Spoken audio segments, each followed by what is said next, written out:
ആരെയും പേടിയില്ലാത്ത ഒരാളായിട്ടാണ് ജയയെ കാണപ്പെടുന്നത്. സ്വന്തമായ ജീവിത ശൈലി കൂടി എല്ലാ കാര്യങ്ങളും നോക്കിക്കാണുന്ന ഒരാളായിട്ടാണ് ജയയെ കാണപ്പെടുന്നത്. ആണോ?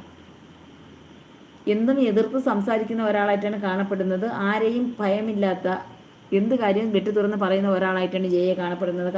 കറക്റ്റാണോ? സ്വന്തമായിട്ട് ശത്രുക്കളെ സൃഷ്ടിക്കും.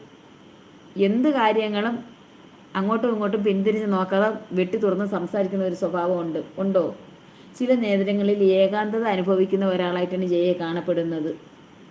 പെട്ടെന്ന് ആരെയും അഭിനന്ദിക്കാൻ ഇഷ്ടമുള്ള ഒരു സ്വഭാവം അല്ല. പക്ഷേ എന്നാൽ ദാനങ്ങൾ എല്ലാവർക്കും എല്ലാം കൊടുക്കും. ദാനം കൊടുക്കുന്ന ഒരാളായതുകൊണ്ട് കൂട്ടുകാരുണ്ട്. ആരെങ്കിലും എന്തെങ്കിലും അഭിപ്രായങ്ങൾ പറഞ്ഞാൽ അവരെ മാക്സിമം എതിരഭിപ്രായം പറഞ്ഞ് അടിച്ചമർത്താൻ നോക്കുന്ന ഒരു സ്വഭാവം ഉണ്ടോ?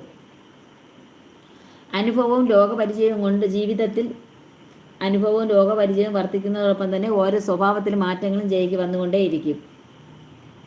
ആഹാരം കഴിക്കാൻ നല്ല ഇഷ്ടമുള്ള ഒരാളായിട്ടാണ് കാണപ്പെടുന്നത്. എന്തും വെട്ടി തുറന്ന് പറയുന്ന സംസാരമാണ്. വിദ്യാഭ്യാസ രംഗത്ത് ഉയർന്ന ജോലികൾ ലഭിക്കാൻ, വിദ്യാഭ്യാസമുണ്ടെങ്കിൽ ഉയർന്ന ജോലി ലഭിക്കാനുള്ള ഒരാളായിട്ടാണ് കാണപ്പെടുന്നത്. നിഗൂഢ ശാസ്ത്രങ്ങളിൽ കഴിവുള്ള ഒരാളായിട്ടാണ് കാണപ്പെടുന്നത്. എന്ത് രാഷ്ട്രീയത്തിലേക്കൊക്കെ ഇറങ്ങിയാലും വിജയിക്കാനുള്ള സാധ്യത ഉള്ള ഒരാളായിട്ടാണ് കാണപ്പെടുന്നത്. ഓക്കെ, ഞാൻ ഇത്രയും പറഞ്ഞത് ശരിയാണോ?